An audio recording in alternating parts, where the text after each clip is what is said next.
January 1607, somewhere across the Atlantic. While this ship has been a safe haven for me, our voyage has demanded much of our time and endurance. We set sail a month ago in December, the 5th, I think. Already we have been on the sea for several weeks, and tensions remain high. One day the Galthorpe brothers spoke impertinently to the wrong men, and a fight ensued. I tried to stay out of it until one of the high-born gentlemen attacked me, and thus dragged me into the fight. I did not hurt anyone. I did my best to bring the peace between both sides. I have done more than enough fighting in my life, and wish to only do my duty here, nothing more. After all, I have come on this voyage for a new start, not to repeat the past. Personally, I don't think any of them are prepared for what lies ahead. It is no secret that the previous colonies that have been started in the New World have all failed. Rumors circulated about how the last one was wiped out, but it still remains in the dark, as if the entire colony just disappeared off the face of the earth. Most of us don't speak of it. The sailors believe it will bring us bad luck, given the many superstitions sailors believe, and the rest of the men wish to not think of such a dark future. We have come for a new start. Surely we will not suffer the same fate, they say. I was very careful with the information I gave out when signing onto the charter, and I carefully checked the other 100 men on board. None of them are Veritas members, and more importantly, none of them are Tariq. He cannot follow me here.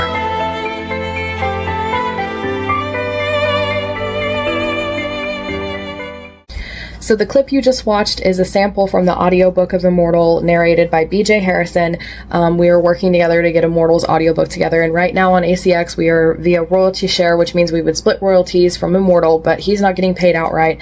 So with this Kickstarter campaign, I wanted to offer amazing gifts to you guys, bookish gifts from Immortal, the special Kickstarter edition, which has 8,000 words of deleted scenes, 2,000 words of new scenes, authentic historical maps, as well as a link to the Immortal Spotify playlist with over 5 hours of music in it, but also the Valiant Series 5-book omnibus. We've got bookmarks and coloring books and notebooks, but I did want to reach the stretch goal to have enough money to pay BJ outright for the narration of Immortal, because then I could, not only he would get paid outright for Immortal and we would get to produce this, but I would be able to do fun little videos like this, because once it's produced on ACX, they own all the rights, and I'm not allowed to even figure out what the price is or anything. Like, they're in complete control. I can't put it on YouTube or Spotify. So I wanted to give you guys this special sample. The Kickstarter is still going on as of the time of watching this video, so please check it out and donate to the pledge to the campaign.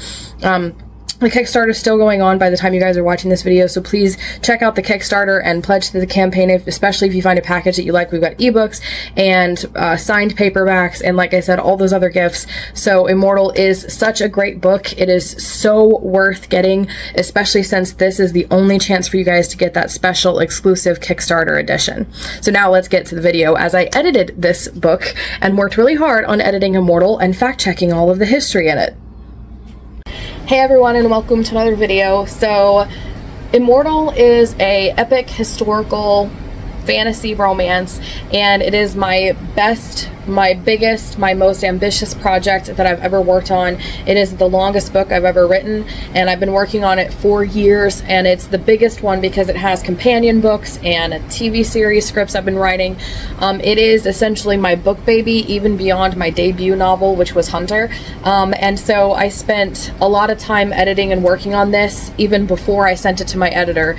So shout out to H.A. Pruitt, who helped me edit this book. And so this is the vlog series as I edited Immortal. So yeah, it's a very long process. I hope you'll stick with me through the series. It was definitely really fun because I was like editing what my editor had said. I was editing for myself and the story and all the developmental stuff. I was historically fact-checking. There's one section in here where I was also checking, a Japanese friend of mine had beta read the Japanese section, so I was watching for all that stuff. So I was pretty overwhelmed, but this is so fun, and I hope you guys are going to really enjoy this. So yeah, stick with me, and I hope you really enjoy this.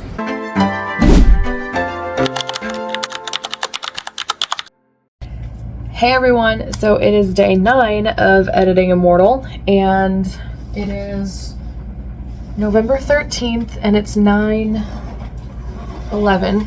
So I finished editing for my client this morning, which means that my time has now been freed up.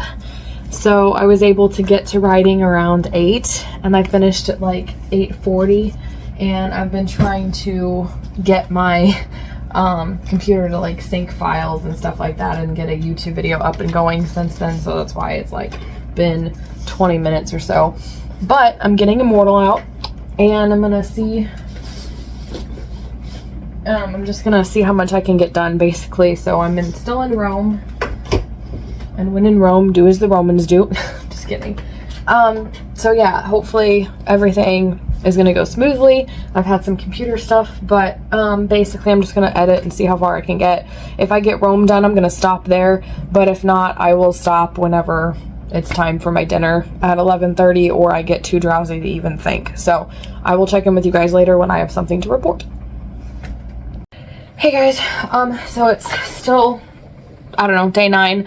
So I ran into a problem where my character's calling the thing a mess hall where they eat, and my Gladiator book did actually describe, because it was describing the Ludus, which is the gladiator school, and it did actually say that it had a mess hall, but I think that sounded too modern to me. It just sounded wrong, and I was like, I need to fact check this.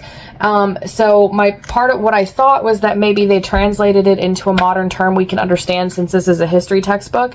So I Googled about it and couldn't find any information on it, and so I Googled mess hall itself. When was mess hall invented? And it turns out it's a term that was invented in the Middle Ages, which is a little after the Roman Empire, which was heavily sarcastic, by the way. So then I was like, what do Romans call, what did the Ludus actually have, like as in a dining hall or a mess hall or whatever? What was that called? Couldn't find any information on it. So I finally gave in and asked, what did Romans call a dining room? And I found the word for it, which is triclinium. So then I put that in Google Translate just because I was curious to see what that Latin word actually translated to in English, and it does call it dining room. And then I read an article about it, and it was a Greek concept that the Romans incorporated and used for the rich and elite. But I was like, did that mean that they had that in the gladiator schools? Couldn't find anything on it. I found one article that had a reference to a gladiator school that was found in Pompeii, and that house did actually have a triclinium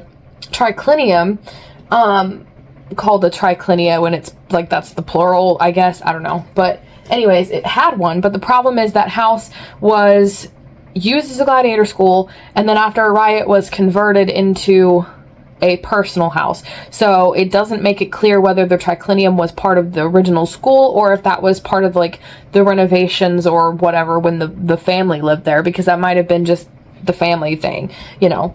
So I'm not sure, and so I've tried 3 different ways and sent them all to my editor to get her opinion when she can get back to me on it. And so right now I have triclinium because it's a Latin word, so I put it in italics just like all the other Latin words I've got in here. And if not, I may use dining room. Yeah, but to me, it's like I tried that and it seems a little too big and formal, so I don't know what to use there. I'm going to leave it triclinium for right now and just go from there. But I wanted to fill you guys in because I've only gotten 1 page edited. It's 9:41, so it's been about, I don't remember when I was vlogging to you guys, probably 30 to 40 minutes or so. And I've only gotten, well, technically I was at the bottom of the last page, so I got, I would say probably half a page and then a paragraph, like the starting of a paragraph. Not very far, but fact checking has to be done. So once I get it done for this round, when we do round 2 edits, it should be smoother because I don't have to fact check everything because it's already been done once.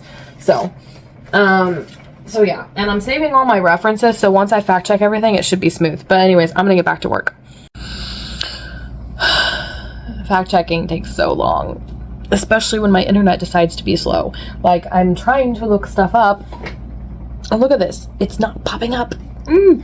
But so the other thing, I've actually managed to make it to the bottom of the page, so there is that. We're making progress. The other thing I had to fact check was the Latin term that they used to refer to Asian people, because they did know about it, and I have couple sources that confirm what I originally thought, which was that they called them Ceres, which means silk, like refers to the Silk Road or the silk that they used to trade. contrary to popular belief, they actually were able to trade. It just took a long time between Rome and China. So I found like 2 or 3 sources for that confirms that, so I'm gonna keep that intact. So I'm just waiting on this to load, but you know how like when you Google search, it pops up like with the title and then a little sample from the website. According to that sample, it confirmed it too. I was just opening it up to read the whole article, but that's going to take a while, so I'm waiting for that to load. I might as well keep editing, but I just wanted to fill you guys in on how long this freaking fact checking is taking, and I'm losing my patience. I'll be quick, but I came to a stopping point in Rome. And my husband, I need to cook him dinner and get dinner ready for everybody and stuff, but I came to a stopping point. I had a few more things to fact check. I had a lot of big picture stuff to think about with this arc, and I'm still debating because there may be stuff I need to cut. I don't like it, but yeah, that's what I'm working on. I came to a stopping point. I just wanted to check in with you guys, and I really got to go. Finally had a moment to sit down. So the last thing I had to work on was the end of the entry where I was getting ready to stop. And I have a character who's singing in Hebrew, one of the Psalms from the Bible, and I use the King James Version because it's the only version that's copyright free without having to mess around with a bunch of copyright issues and getting permission and buying the permission and all this stuff. So my editor suggested using a different translation or just writing my own version of it and saying that she's just singing a version of it, and that's what I did. So it took me a minute, but I got both my Bibles out and I waited and I kind of just wrote my own version of it. So I hope that's okay, but that's the thing that I'm working on. So this is what I have left of the Rome arc, and this is what I worked on today. So feels pretty like I accomplished a lot. The front and back of all of these except for this first page. I already did the front of this page mostly yesterday, so it was just the rest of these front and back. So it was quite a lot that I got done. It doesn't look like a lot, but this, with all the fact checking and the grammar and the big picture stuff, I still haven't quite figured out yet. All of that is a lot to figure out, to, you know, deal with. So got all that done. I'm gonna make some more notes to my editor because I'm forming a document for each era on big picture stuff that I'm worried about for round 2. So I'm gonna write that down and add to it before my husband comes in, and I'm slowly making progress and getting all this stuff done. So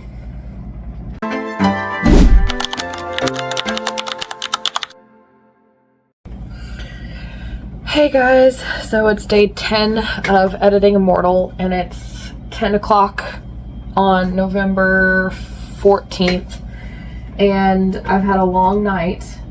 So even though yesterday I finished editing for my client, which freed up a lot of time, I edited a couple YouTube videos before my sister even came home from work, and then when I had my me time, I started at like 7:30 or 7:45, and I wrote tonight, and it was heavy like lore and action scenes and just so crossing over with other series, and it was like big brain stuff. And I forgot I need to post on TikTok real quick for NaNoWriMo, so I'm going to film that, post it, and then get started editing and not have much time. So I have till 11:30, so I've got an hour and a half to see how much I can get done. So this is the rest of what I have to do in the Rome arc, so I'm just going to go until I can't go anymore. I'm just gonna do what I can. And then so my editor got back to me. We've made some decisions about some terms I had to look up. Sarah's what they call Chinese people versus what they call China the land, and we don't know, we can't confirm what they called China the land, so I'm just gonna word it as referring to him as a person, like a Chinese person instead of a person from China, so to speak, to avoid having to change the tenses and figure out the Latin for it. And then we made a decision about putting foreign words in italics versus not, and then Ludus, we made decisions about Ludus and everything. So I got to go back up and maybe check a few things, and then I'm still thinking about going through all of our Rome recordings at one time. When I do finish up the Rome arc, that'll be like, okay, I get this done and I get to the end of it, I'm gonna go back up and listen to all the recordings and adjust what the recordings have to say, basically. So I'm gonna get that done and get started, and I'll check in with you guys later. Hey guys, so it's still, I'm sorry, my phone is like falling, but it's still day 10 of editing Immortal, and I did 3 pages front and back, so 6 pages altogether. Doesn't seem like that much, but it really is, because there was a lot of stuff. So excuse me, today went actually smoother with editing Immortal. So I'm really happy with it, and things are finally picking up. I did address, my editor and I talked about the mess hall, dining room, triclinium, which is the word in Latin thing, and triclinium is like the formal dining area for rich nobles, and so triclinium didn't really fit well, so mess hall seems to fit best. So even though that wasn't a term at the time, technically these are Jace's journals that has been translated from their original languages back into English by the archaeologist, and therefore they would be translated in modern day English terms. So it does actually make sense. So I went through and fixed the 3 instances where I included the word triclinium yesterday, and got that all fixed, and yeah, just edited these pages. So I'm making progress. So overall, I have this much left to go. Still quite a bit of Rome left over, but I'm excited and I'm into it. So, and it's going smoother, I feel like. So, and also it's 11 o'clock. I don't have as much time as I thought because I have to cook dinner and start half an hour early for that. So, but overall, I feel like 6 pages was quite a lot, you know, because it's like 3 front and back. I feel like that was quite a lot to do in an hour, less than an hour of time. So I will check in with you guys the next time I work on this. And I hope that you guys are enjoying this. And I'm sorry that I don't do time lapses, but it's like I'm sitting here and I'm editing, and it's just, I can't really take time to do a whole lot of time lapses. But when I get deeper into the story, and when I clear up a bit of my schedule, so I'm not squeezing in editing Immortal amongst, you know, writing in the Tides of War, proofreading Wildfire, you know, working on my YouTube channel, when I'm not squeezing it in all of that, I'll have more time to work on it, and then that would allow me to do a time lapse and other stuff. But anyways, I will check in with you guys later. So thank you guys so much for watching this video, and if you liked it, please be sure to give it a like and subscribe for more writing and reading videos every Monday, Wednesday, and Friday. Liking my videos really helps push these videos into the algorithm. That's the way the algorithm works, so I appreciate every one of you who like these videos and watch them and stick with me. And in the meantime, if you liked this episode in the vlog series, then check out the next one. It'll be up as a premiere unless you're already watching this after it's out, but either way, check it out. You don't want to miss it. This super, super exciting stuff.